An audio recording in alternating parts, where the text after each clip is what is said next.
So good morning all, and welcome to our second CPD session today, setting goals, 5th of January 2023.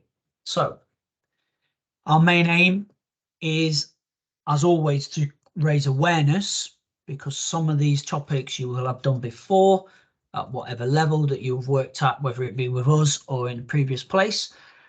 But if we can, to increase understanding around how important setting accurate and individual goals or targets are for candidates, learners, potentially staff as well. So 3 main outcomes for me really today: refresh the understanding of setting smart targets, identify the use of FAST as a goal setting guidance tool and a bit of a discussion around that, and identify that, and then identify and share what is in place and why pre-start date to support progressive targets and goals. So what happens prior to them coming into one of your sessions and how that can impact on their goals, their targets throughout the course and the end of the course. So task 1, 3 minutes. Hopefully we should all know the SMART target setting process and what it stands for. But do you? It's been a long holiday. More importantly, do you know how to create a SMART target? Okay. So you're going to take a few minutes to write down on a piece of paper what you think a SMART target looks like. Okay. So when your 3 minutes is up, we will ask everyone to hold up your responses to the camera. If you can't hold it up to the camera, you're then going to take a picture and upload it to the chat, or read out the selected targets to the group if you can't do one of the 2 things. Okay. What, a definition of SMART or an actual SMART? I think what I would like you to do is to tell me what S stands for, M stands for, A stands for, R stands for, T stands for. Okay. And then what you think that target looks like underneath those banners. Cowboys running from himself. Found the music, by the way. She's been living on the highest shelf.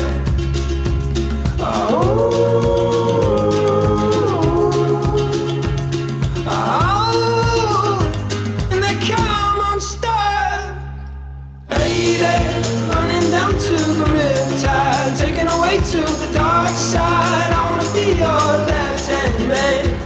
I love you when you're singing that song, and I got a lump in my throat 'cause you're gonna sing the words wrong.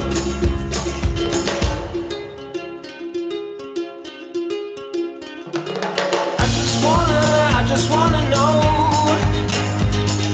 if you're gonna stay. I just gotta know.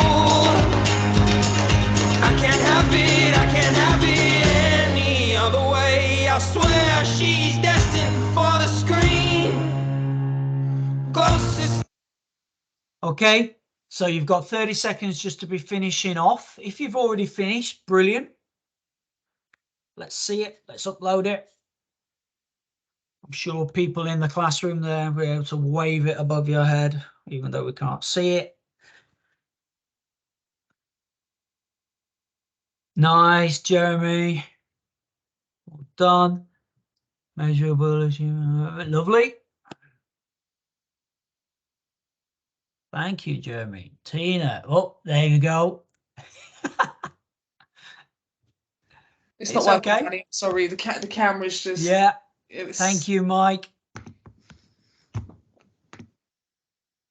Nicely done. Thank you very much.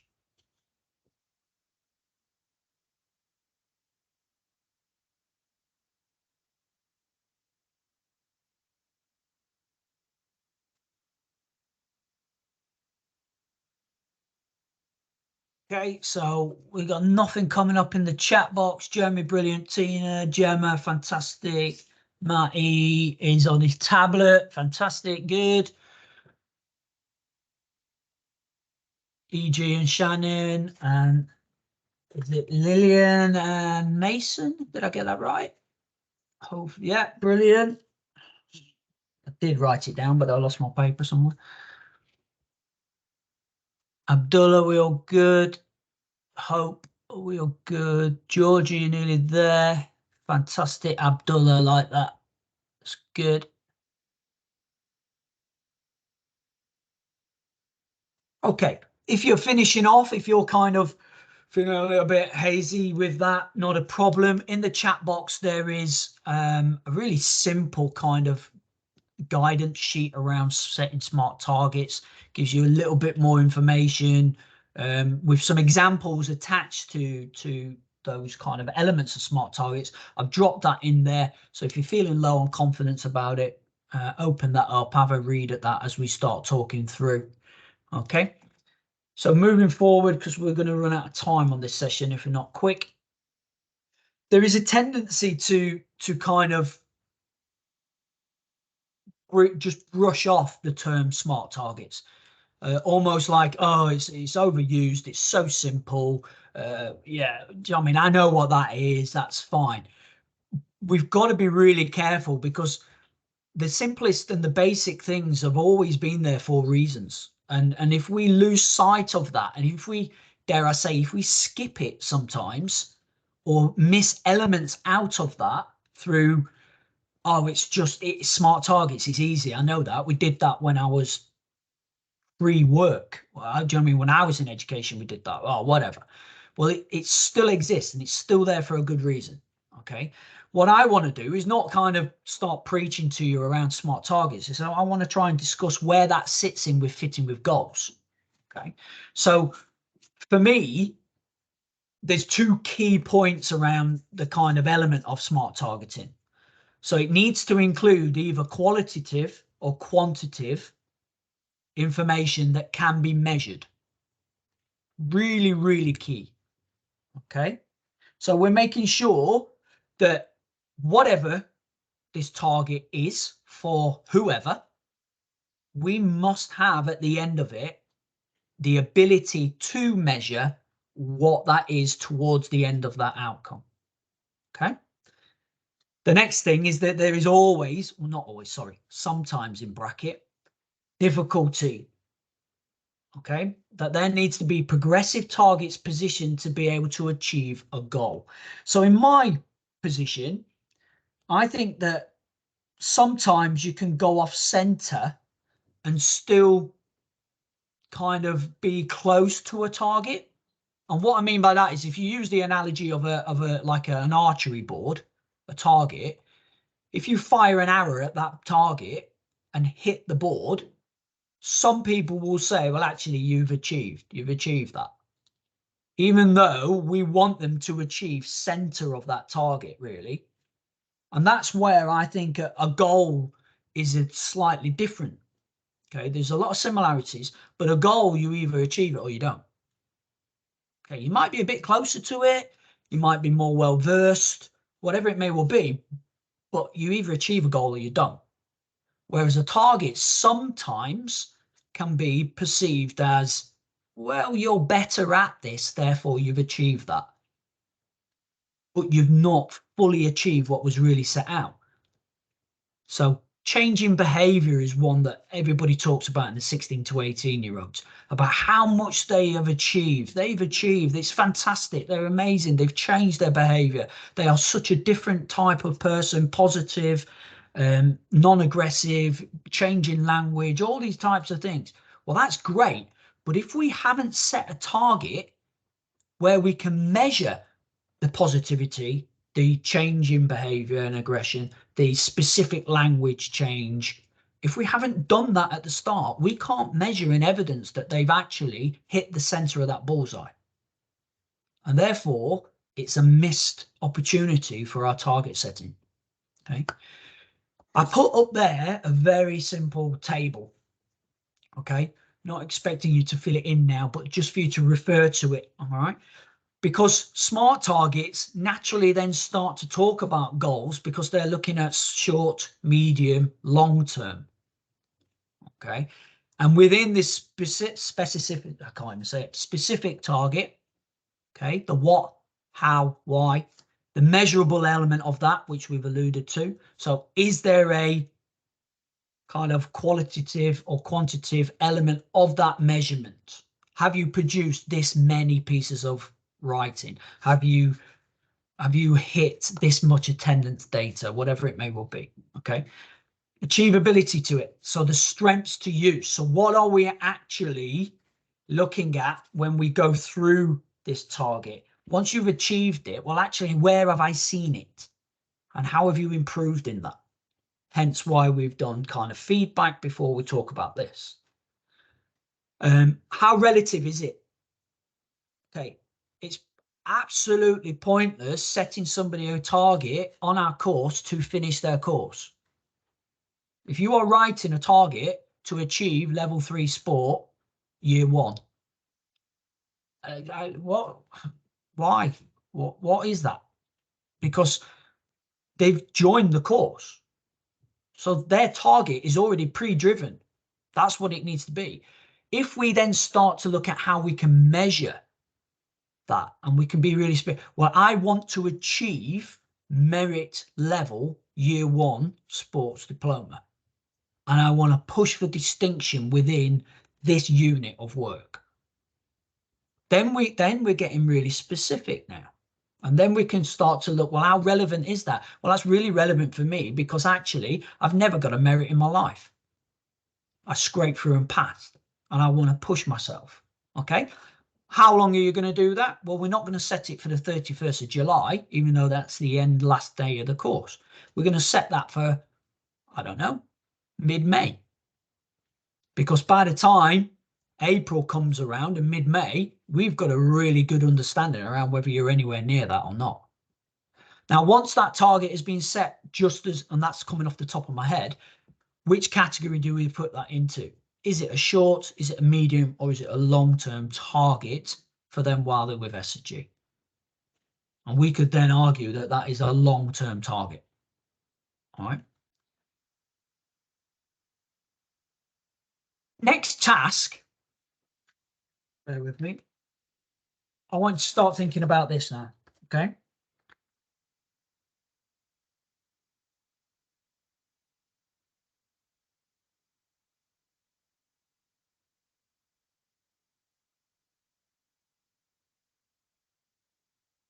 So looking at this now, what do you think FAST stands for?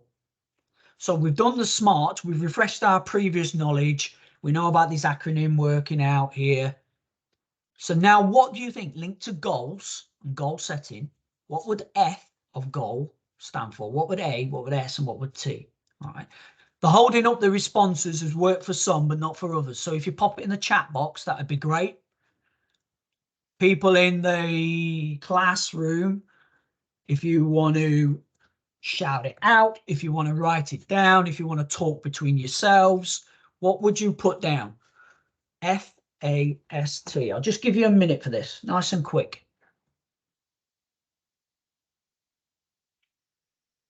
Thing to Michelle Pfeiffer that you've ever seen. Oh, lady, running down to the riptide, taken away to the dark side. I wanna be your left-hand man. I love you when you're singing that song, and I got a lump in my throat 'cause you're gonna sing the words wrong.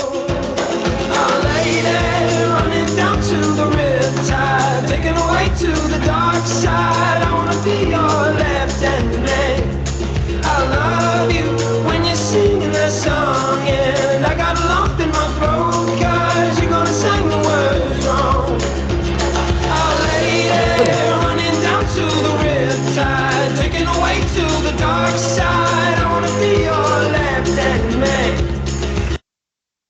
Okay, finishing off now. So using the chat function for me today is more about engagement. Okay, using the writing. Thank you, Jeremy. Good man. Oh, okay. Yeah, good. It's about engagement. It's about you being involved with the session and work. When you're in your sessions, be careful about using the chat box function for assessment purposes, because then what you would do is you would instantly just, well, if you wanted to social loaf, you would sit back, wait for somebody to write it, look at it and go, that sounds about right. I'll copy that. Okay. Which is fine. If it's an opinion, then anyone can have the same opinion, can't you? And write it all down. All right. So we've got some coming through. We've got some handwriting up there, which is always good. And discussion. What we would do, or in fact, no, I'm not going to say it because that's stealing from somebody else's session. All right, how we deliver. Right, so time up then, moving forward. Hopefully you can see that then. So is this common for you? Have you all heard of this? If you haven't heard of it, shake your head. Tori's not really heard of it. No, Mike's not. Tina, okay, good. Right, that's fine. That's good. So what fast goals do, and they are linked to targets as well, because it's so similar. It is so similar that when we use the language targets and goals, okay, but we need to just be aware, or the way that I see it is that where goals are much more further away from us and very, very specific. Okay. Now, in order for us to set a fast goal, okay, we need to make sure it's frequently discussed. We need to make sure that you're going back to it and it's revisited constantly. Okay. Because they're so far away, i.e., I want to achieve merit in year one sport. That's a year-long course. Okay, so far away. Ambitious. It's one of those things that you've got to be careful. We talk about it when we're setting targets as well. It's pointless setting even a target that's within your reach and it's so easy, because people can get just disinterested with it. All right. It needs to be something that you're going to work towards. Now, imagine when we're setting a really long-term goal. This needs to be ambitious, and we use that word frequently when we're setting a goal. I want to be a doctor. That is ambitious. All right. Specific. Goals should be specific and can be measured. Okay. So within that, you are either going to get your doctorate within medicine or you're not. You're going to be, that's it. It's as simple as that. And then transparent. Goals should be transparent for everyone involved. So this is something we definitely are trying to improve this year. We have done for several years, but we are definitely trying to improve the transparency of our target setting and why we are setting these targets. And that starts all the way from, I keep saying it over and over this year, will be the Ofsted question. What do you know? And then what do you do with that? Okay. So when we first talked to them with Lisa and Paul, Hannah, the team, what information do we get off them? Great. And then what do we do with that? And where does it go? And how does that feed in? And how does that cascade into you guys to help you set targets? And not just targets, but ultimately targets to achieve a goal. Any questions so far? You? Thanks. Okay. So again, I want you just to take a couple of minutes now. People in the classroom, you've got the environment there to be able to share and discuss and talk about it. Take a few seconds, literally a minute or two. What could be a goal for a or some, so it could be a group of people, your candidates, and then chuck it in the chat box so we can see. So Tori, you might focus on one person in particular. What would be a goal for them? Okay, off you go. I love you when you're singing that song, and I got a lump in my throat, cause you're gonna say the words wrong, yeah. I got a lump in my throat, cause you're gonna say the words wrong.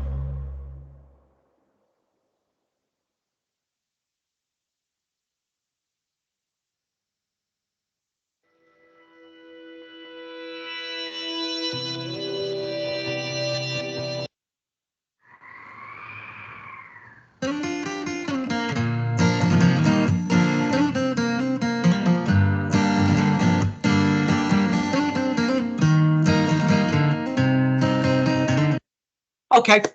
Again, we're under time and I want to make sure that you've got elements of doing activities later. It's coming through, which is really good. Build at least 2 new relationships within the college. Yeah.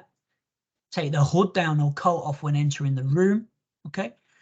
To add at least 2 relevant points to every online session. Yeah. We have been the best CV covering letter with a guaranteed interview, back with confidence. You might write for the job. Okay. Keeping a phone in a bag. Achieve level 2 start for you. Wow, there we go. Remaining a healthy lifestyle and encouraging that. Yeah, good. I like it. Okay, so for me, what I would see is everything that you set for yourself is individualized. Okay. And if you're setting it for somebody else, they need to have the involvement with that and own it. Otherwise, it isn't their target. It isn't their goal. It's yours. Does that make sense? I know it's quite simple in terms. So, for example, I'm randomly picking one up here. So, keeping phone in a bag, George. Totally understand why you've written that one down. That is a change in professional behavior. That's what we're trying to do. We're trying to get them ready for the work placement, and we're going to try and change everything, keeping a phone in their bag. If Danny Burke is sat with you, George, and we come up with that as a long-term goal, okay, fantastic. But if it's George telling Danny Burke, your goal for this year is to keep your phone in your bag, there may be some lost understanding about why is that, because it's not my goal. I want to be a doctor.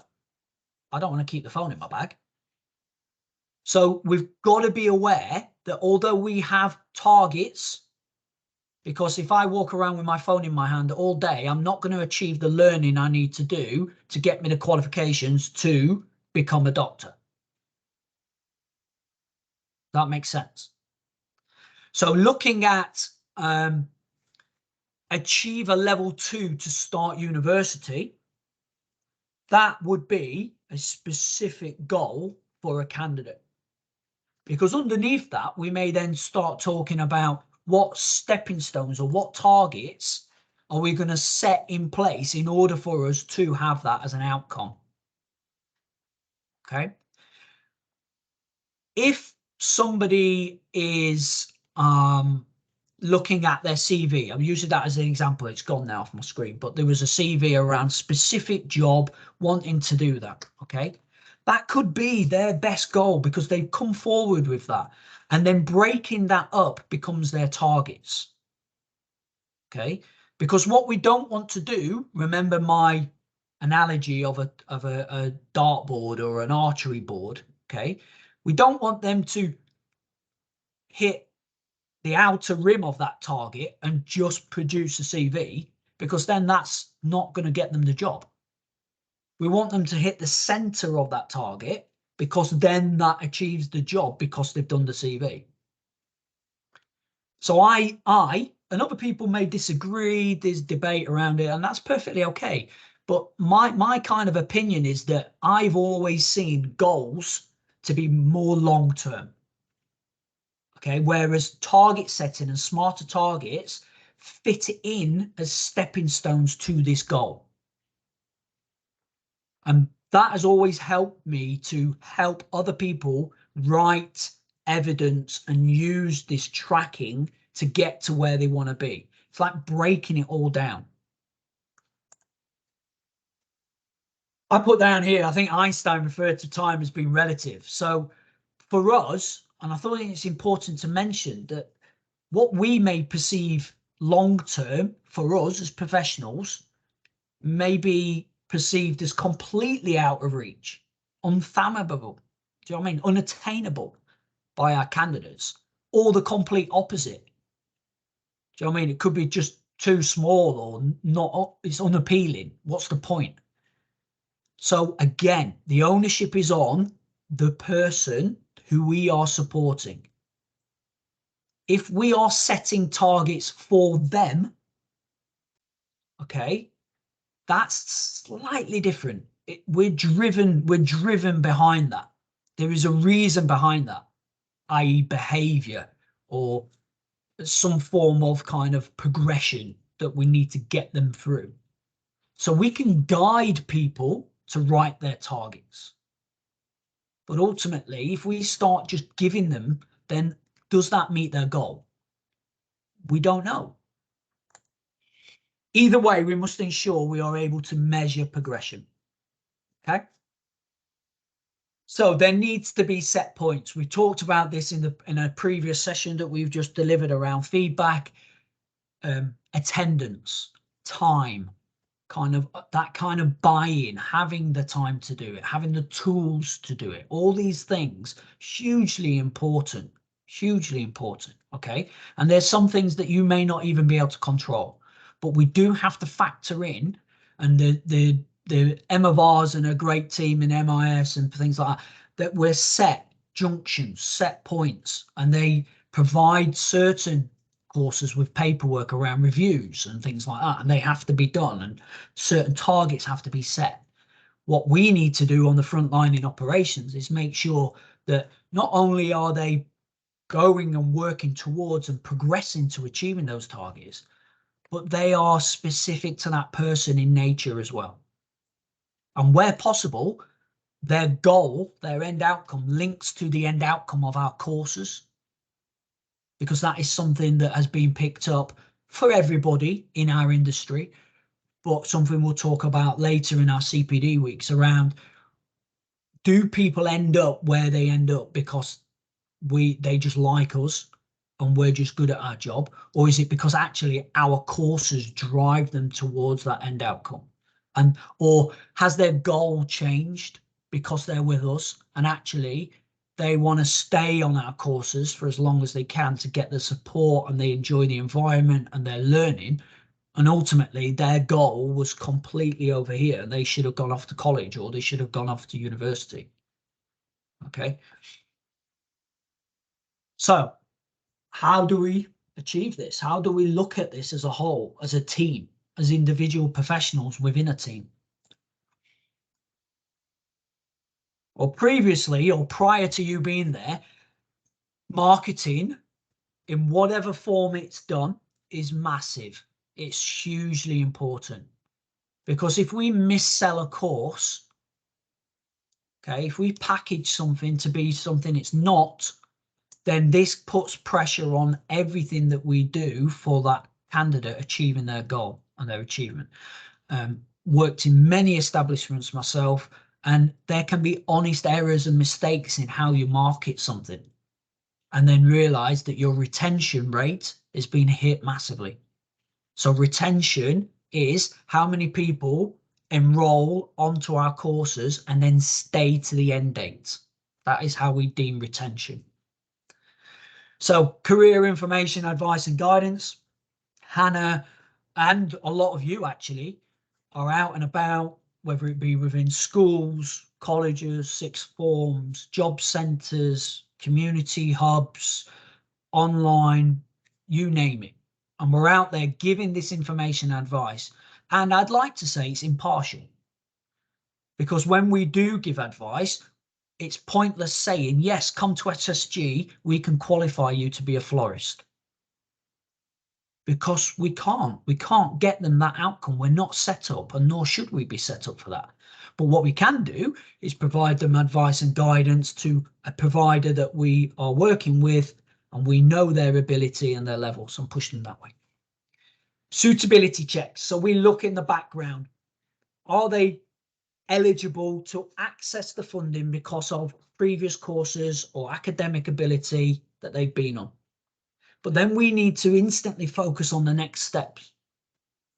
Okay, so I want to come to SSG because ultimately I want to get on my nurse's apprenticeship degree. That's what I want to do. I want to go to university and become a nurse. So yes, you come speak to us. We'll put you in touch with Emma Graham's team there. She introduces you to Abdullah. Abdullah smashes the English and the maths out, and everyone celebrates because they go off on their course.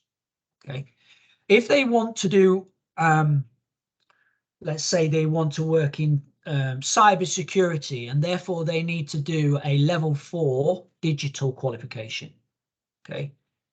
We need to make sure before we say, yes, we'll get you that funding, that not only are they eligible to do that, that we can get that funding and we're in a provision to provide it. Ultimately, we're not. So then we go back up a level and we say information, advice, guidance. Let's guide you over there instead.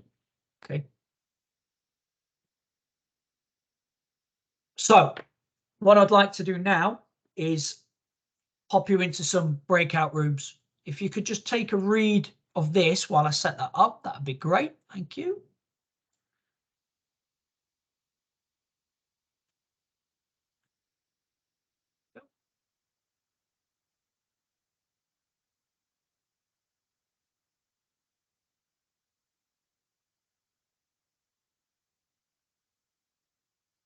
So room 1,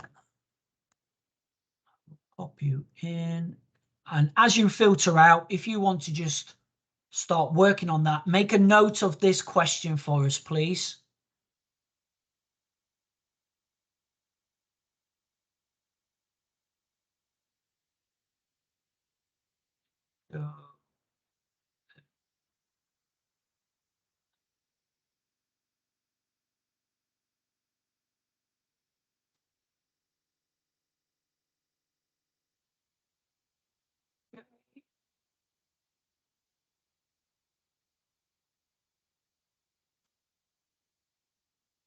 So room 1's going now. Shannon, I've put you team into room 1 as well.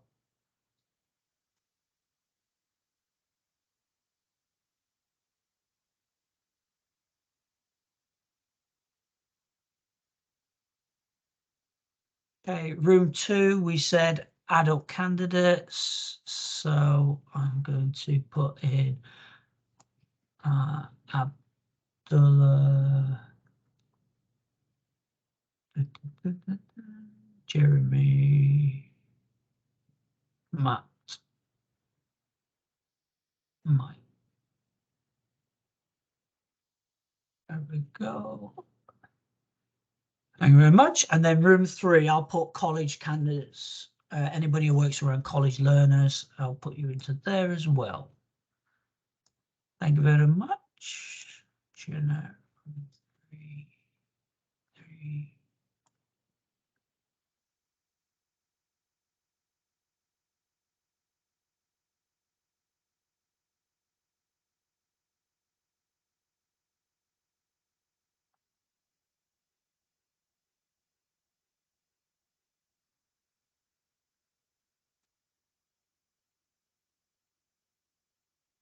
Hopefully that should all be opening now. You should remind. So if I give you 5 to 10 minutes, have a discussion and then feedback in. Thank you.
Come back. Oh dear. Welcome back. Shannon, right. Welcome back. Good, good, good. Let me stop sharing the screen so we can see each other's faces. Okay, so let's start with room 1, learning support. Let's just review it. Okay. Apologies while you were away. I saw there was a typo on the task as well, because the final one should have said how does it happen rather than why does it happen again. So apologies over that. But how do you go about setting a candidate's goal? What needs to happen? Why does it happen? How does it happen? Just give an overview. I'm going to talk. Go for it, Tina. My hands are sweating a little bit, so I've got Shannon on standby for me. Thank you. So an example we're going to use for learning supports is one of our. Can I say his name? First name, I do. Yeah, Connor. So yeah, we have a young lad called Connor, and all the learning supports are involved in this. And what we've done is, so Connor needs to. We're trying to engage him into larger sessions with larger groups. But by doing that, we've created a timeline for him in the LSA room. So within that timeline, his main goal is to obviously get into sessions, but we've broken that down with planned dates and with smaller targets. So such as we're trying to increase his confidence. So by doing that, he would like to take off his jacket. So we put in a planned date of how we build that up to be able for him to take off his jacket.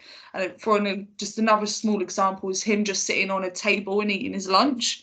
As he would like to sit on the floor, as he doesn't like people looking at him. So yeah, we've set in planned dates for him to be able to see his achievement. It needs to happen because we need to get him into sessions to achieve the most relevant learning. His sessions would be more beneficial with groups as such, and building relationships with peers as he hasn't got the confidence to do that. Good. Yeah, and it happens because we're all trying to, obviously, we've all got the main goal with all the same values to provide him with better opportunities. Yeah, fantastic. No, that's good. And it's a live example, and it's a really good one to share, because having met Connor a few times, seeing the work that you're doing in there, you completely say that it would be unachievable to set some of our more standardized, if you could say that, targets and goals for Connor. Okay, which is why it's so important that we have the confidence to be able to have the individual at the heart of everything that we do within these goal settings. But ultimately, he then just need to, why do we need to do it? Well, exactly that reason. He needs to be within a learning environment and practice the skills and behaviors which he can then take and use on his next journey, on his next step. Because we've got to remember, we pass these people on. Really good one. Thank you. So the room breakout 2, adult candidates. So what generally needs to happen? Why does it happen? How does it happen? Paint the picture for everyone.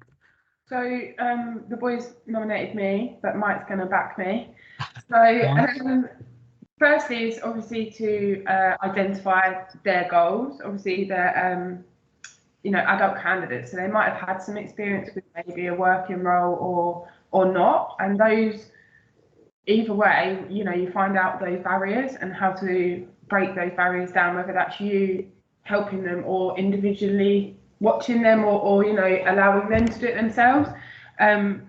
So that was a point that I had made, and then one that Mike had made was, obviously we do have those that have like agoraphobia, huge anxiety, depression and things like that, and how can we then work on those barriers before we then work on the barriers and how to move them forward into like a working role, or just having the confidence to apply for a job, or is there CV, getting ready again, that's part of barriers. But yeah, good. In that area would be the main things to look at. Yeah, good. So how and again, not just pinned on you, Nicole, everyone else jump in as well, Matt, Mike, Jeremy. So how does that happen? Just very briefly, is that planned one-to-ones? Is that a form, set standard form?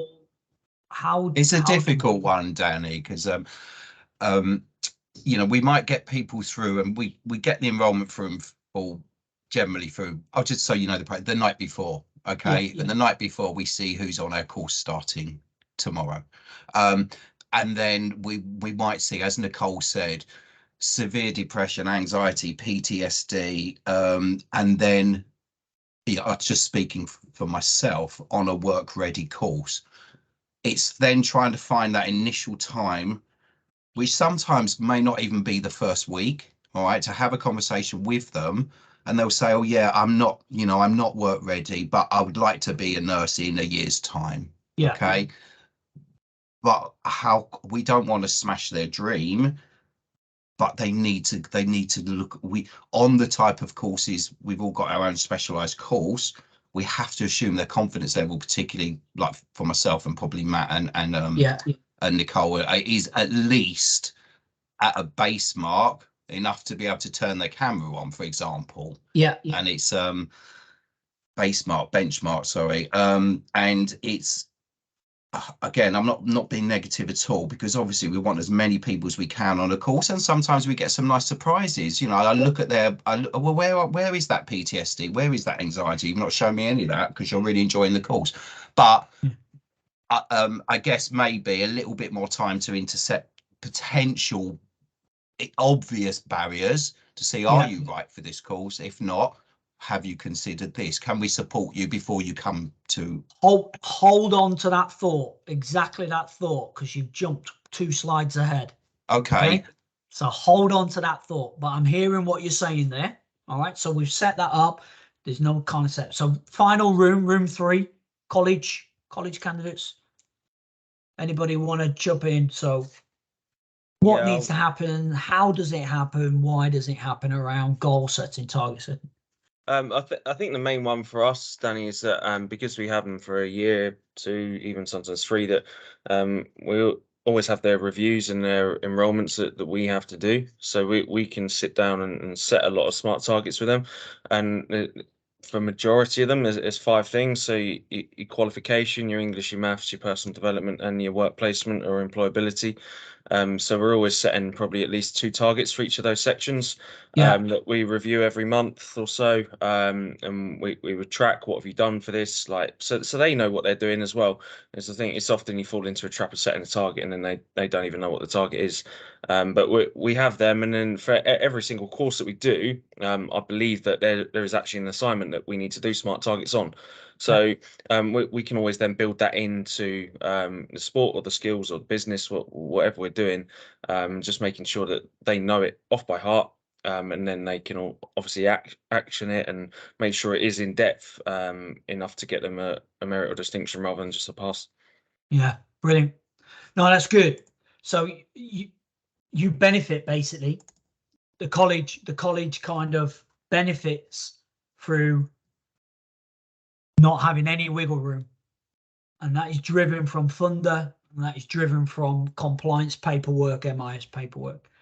And then we'll delve into it if we had more time about the softer elements of that a little bit. But what I want to do, put you into a breakout room, last few minutes of the time we've got, linking to what we were talking about, Mike. So where can we, if we need to, and how can we improve?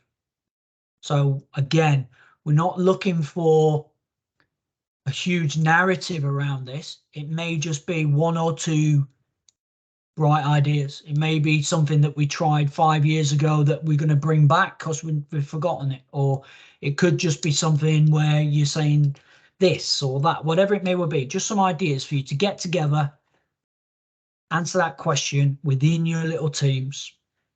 Where can we improve,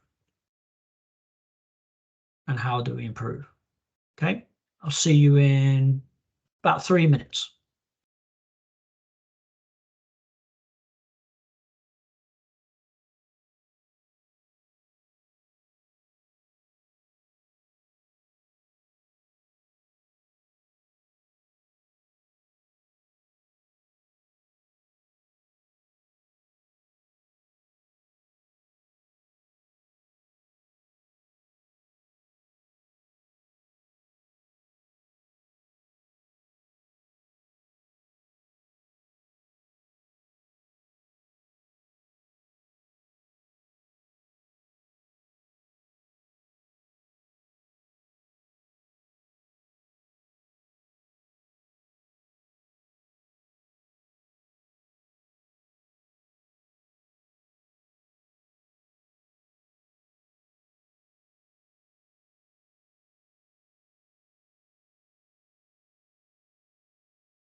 So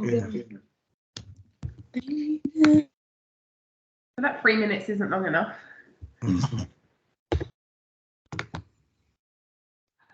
Sorry, apologies. We are short and snappy on feedback at the minute. So from feedback, but yes. So let's go reverse this time. So let's look at reviewing what we've just talked about in your breakout rooms. So college, is there an area that we think, and apologies for the type error, I've just seen it again. Is there an area that we can improve? And if so, how? So we were saying in the college, it'd probably be best if we had like weekly feedback conversations with the students. So that either like it could be a formal conversation with them, or you catch them at the end of the lesson, or catch them in the corridor, how their goals going. So if you set them a goal and you speak to them, how are they improving? Is their goal? Are they moving towards it, or are they in the same spot they were last week? Yeah, good. No, I like that. That's good. There's obviously some setup around that we need to know.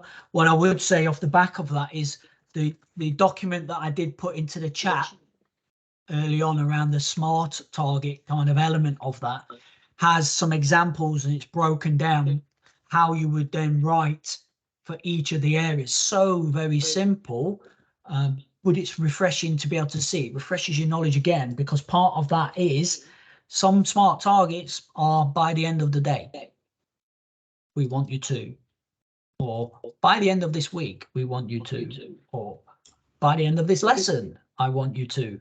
Do you know what I mean? And that's timeliness within that. Yeah. Okay, brilliant. Thank you for that. What about adult provision? People who work on adult. I mean, it is what I sort of alluded to earlier, Danny. I mean, as I say, this is a minority, okay, but I mean, if I mean, you just said do a day one objective. That would be great if we could have a day one objective after the induction. Do you still feel this course is absolutely appropriate? Will you work? Will you commit to achieve the course goals? You know, maybe even something like that could be quite useful. And again, we used to have a bit more time just to have maybe just have initial, hi, I'm your tutor. You know, this is you're going to be seeing every day for several weeks. Are you still, you know, you're looking forward to the course? Any concerns or anything?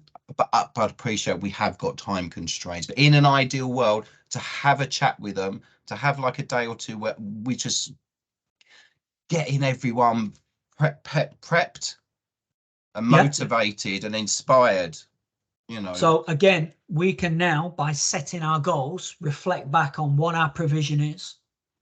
So we should then be challenging our IAG and our careers, and looking at our enrollment and our processes that do everything and filter everything through in order for them to be course ready. And we will always review and challenge, obviously. So that's a good point. Yeah, we can look at that. Brilliant. LSAs, just to finish off for us. Hi again. Hi. I think quite bluntly, really, and specific, is it's for us. I think it remains using Connor as an example is consistency. Is having that constant consistency, or trying to anyway, to the best of your ability with the resources and the staff as well that you have around you, and also make it like really like embedding and making the most of like the group profile, and keeping communication clear and consistent within the team. So for an example, if I know Connor's got a target that I want him to meet today, but I'm unable to reach Connor at that time. It's making sure everyone's aware, so everyone knows, just in case if, I don't know, Matty passes him, Matthew, you could ask him the quick question, like, how have you been getting on with that specific target? But yeah, just consistency. I think maybe that's what we can do better. Oh, thank you. So looking at what we're pushing on for next steps, is there any questions around this? Because any hands? Okay, because next session that we're linking into will hopefully help this content as well, because we're identifying what our progression routes are through SSG, which then for the person that may may not, be sat there going, I don't know what I want to do. I don't know what my long-term goals are. My target is to be work ready. I get that. And my target is to change this and be better at that and to work on this. But my long-term goal, I'm not sure about. So we can promote that through this. And knowing this will hopefully support the process. Sorry, Abdullah, you've got your hand up, pal. Yeah, no, sorry. I was just going to say, Matt Chivas has put an interesting question in the chat box. I just thought if you could. Oh, brilliant. Yeah, thank you for that. Yeah, I haven't seen you. it. So, yes, definitely. I think that it's something. What the question there is looking at about the timeliness for all information being shared around who is starting on a course and when they're starting. Okay, and I think that if we could know that a week in advance, that'd be amazing. Okay, there are factors that affect it. Not all of these factors are affected, are controlled, unfortunately, by SSG. But each week that we move forward with our company, we gain more control through demonstrating how powerful and how beneficial it is for those people if we do get control of that information. But yeah, I definitely think that we could look at what is impacting and what is preventing information being passed to a tutor who are about candidates on a course. And it's not going to be perfect all the time because you're going to get somebody may turn up last minute. Okay. But for the people that aren't like that, what could we do about it? And again, ultimately it sits with process and efficiencies. So yeah, definitely I'll write that down and have a look at that. Okay. So apologies, I didn't unshare my screen there. That's what we've just gone through today. Hopefully that's just pushed it again to the front of your mind around how we need to look at our goal setting and the targets that sit within that goal, and making sure that they are all progressive, making sure that they are all owned by that individual candidate. Okay. And even if we start looking at, because this is a positive target setting here, and everything, including our disciplinary procedure, should be seen as developmental. So when we're writing targets off the back of a disciplinary meeting, they are set to re-engage as a trampoline, as a springboard back into better provision, better practice, better behavior. So for these, they all need to be progressively towards their goal and owned by the candidate. Thank you for your involvement again, for the breakout rooms. I know time is quite tight with this, but we are snappy with it and keeping clicking. If you could then have a leg stretch, I think the next session is due to be with Lisa and Paul, which is brilliant. And I will see you at 12 o'clock.